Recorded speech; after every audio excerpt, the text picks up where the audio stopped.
But living in the countryside, you'll definitely need to love staying at home as well. So you're gonna have a whole bunch of home activities. Hello everyone, this is Ronan Blue, just taking my daily walk here today. And today's topic would be on things to consider when thinking about moving abroad. So I've noticed a little bit of a trend nowadays, especially with my channel, because I've always had the thought of moving abroad, or we have, me and my partner, and I've actually made over 70 different reviews of different countries and different cities we can potentially move to. And it's within my nature to always research the locations of interest before we take off to them. And a lot of people actually requested me to make some vlogs as well. And I still have a whole bunch to do. It takes time to make the vlogs. But my point is, a lot of people are actually thinking about moving abroad. And they share the same feelings I do, or we do. And it kind of makes sense, right? It's kind of an escape from the normality of the North American lifestyle, right? It's getting pretty expensive here as well. But out in the countryside, you'll definitely find some ideal places as well. You'll probably find some great restaurants to eat at as well. And you'll probably be very close to nature with less people and just with the fresh air, something that we like as well. We're actually very much introverts, so that might be an ideal choice for us as well. But right now, we want to go abroad, and we want to find our place abroad and find ourselves, enjoying the comforts of those countries, trying out their exotic foods and learning about their culture and, gaining some new experiences.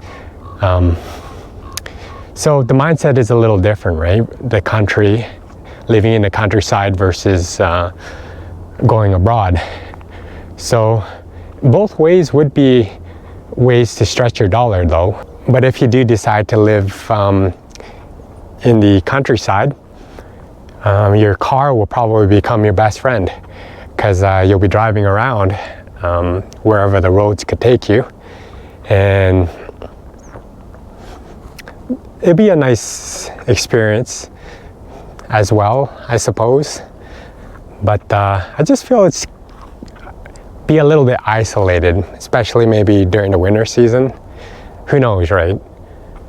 But then living abroad, you can just select a small little town, that has all of the comforts that you need. But there's a lot of things to consider, right? Being in a foreign country, you have to abide by their rules for immigration, and you also have to worry about your health care. Private health care gets kind of pricey as well. But then, your accommodation will be probably 2/3 cheaper, depending on the country that you choose. And the food will be super cheap as well. And transportation as well. And you might want to worry about the language as well, and also the possible crime, who knows. But I can talk about all of this, but you have to actually go to the country and experience it yourself. And when we went to Malaysia, when we went to Thailand, we've gained a lot of experiences over there. And I can say that we loved Hua Hin, we loved Bangkok, and we loved KL as well, and Penang, Malacca, and Kota Kinabalu. And there's a whole bunch of other places that we want to check out as well. But one thing of concern when we went to Thailand and Malaysia was the air quality. It isn't as nearly as fresh as over here, but of course I'm just walking in the country area. But if you do live in the city, it's a different matter, of course. The same case in Malaysia and in Thailand. But then you want to be close to the amenities as well. But if you are a person who is willing to give up some of those city conveniences, then it might be a perfect lifestyle for you as well. But for us, we don't want to completely, take the city conveniences out of our lives. We still need that really nice restaurant to go to eat that nice meal. And we still need, the conveniences where we can just go down the block and go to a grocery store and pick up the foods that are necessary for our survival. So, and also, living in the countryside, you'll be kind of trapped during the winter season as well. You have to be brave enough to drive through all of this. And it might not be something that you want to do, right? But if you're stuck inside your home, the only thing to really do is maybe watch some movies or TV or play video games. I'm not sure. But that's the fear I have anyways, living in the countryside. And versus living abroad. And living abroad, you can lie down on that tropical beach as well, spend your days that way. And another thing about living in the countryside is that you really have to know your do-it-yourself projects, right? Like if something breaks down, you're not really going to call the repairman because he or she lives so far away, or the services are so far away. So you have to really learn to do it yourself. And that's another thing, like I'm not very good with doing it myself for certain things. I mean, YouTube is a great resource, of course. If something does happen, then you can just search over YouTube and figure out how to fix a sink. But living in a remote area in the countryside, yeah, I'm not sure about that. It's a scary thought. And another thing about living in the countryside is cell phone reception. You're not entirely sure if you can connect with people. And maybe it might be the case that there's slower internet as well. You'll have plenty of time. That's great. But yeah, that's another thing that you have to sacrifice. But living in the countryside, you'll definitely need to love staying at home as well. So you're gonna have a whole bunch of home activities, and you're gonna have to get a whole bunch of puzzles, or you have to learn how to cook and make these fabulous meals, or you have to definitely kind of be a couch potato in some ways too. I don't know.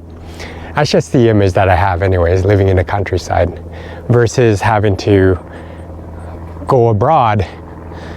And there's all these things you can do and experience.